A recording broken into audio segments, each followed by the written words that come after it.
You are on a call with a gaslighting boss or an abusive partner. They are denying something they said yesterday, and your thumb hovers over the red record button on your screen. You want proof, but pressing that button feels risky.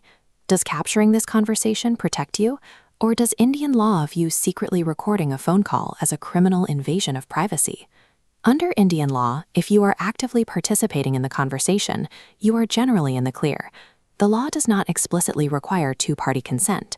You can hit record without asking the person on the other end for permission. However, that freedom crashes directly into Article 21 of the Indian Constitution, which guarantees the right to privacy.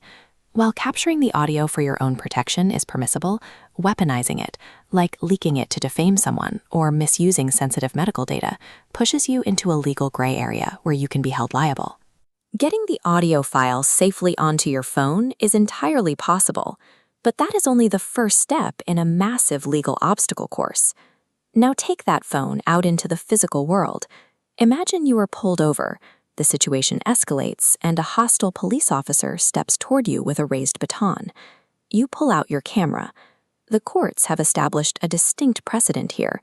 A public official performing their designated duties in a public space cannot reasonably claim an expectation of privacy under Article 21.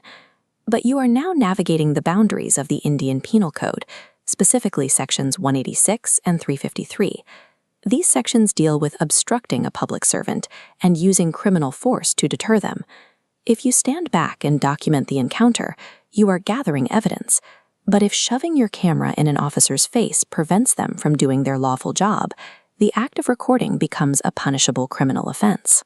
Your physical behavior in the exact moment of creation determines everything. It marks the precise difference between being protected as a whistleblower or prosecuted as an obstructor. Let's say you secure the recording safely. Presenting that digital file inside a courtroom is a completely different challenge. Judges approach digital files with intense suspicion because audio and video are notoriously easy to splice, edit, and fabricate. To get the file looked at, you must pass Section 65B of the Indian Evidence Act. As this text dictates, conditions are strict. Under 65B4, you must formally certify the specific device used to capture the recording was operating properly when the file was created. Without this precise procedural certification attached to your file, a genuine recording is treated by the judge as if it never existed. If that sounds straightforward, the Supreme Court's enforcement of this rule has been anything but consistent. For years, the courts operated in a lenient era. Following a 2005 case called Navjot Sandhu, this slide notes that secondary digital evidence could be admitted into court even if the strict 65B certificate was missing. But the judiciary delivered a harsh pivot in 2014. In the landmark Anvar PV ruling, the Supreme Court overruled the Sandhu decision, stating explicitly here that all requirements under Section 65B are imperative. The certificate became an absolute necessity. Then the court adjusted again. In the Shafi Muhammad case, they carved out a pragmatic compromise. As shown here, the strict certificate rule can be relaxed if the person submitting the evidence does not have physical control over the original device. Relying on digital evidence requires navigating a volatile tug-of-war between enforcing strict procedural law and accommodating the practical realities of building a case. And even if you secure a perfect recording and a flawless 65B certificate, you face one final hurdle: the physical hardware itself. Courts require an unbroken chain of custody.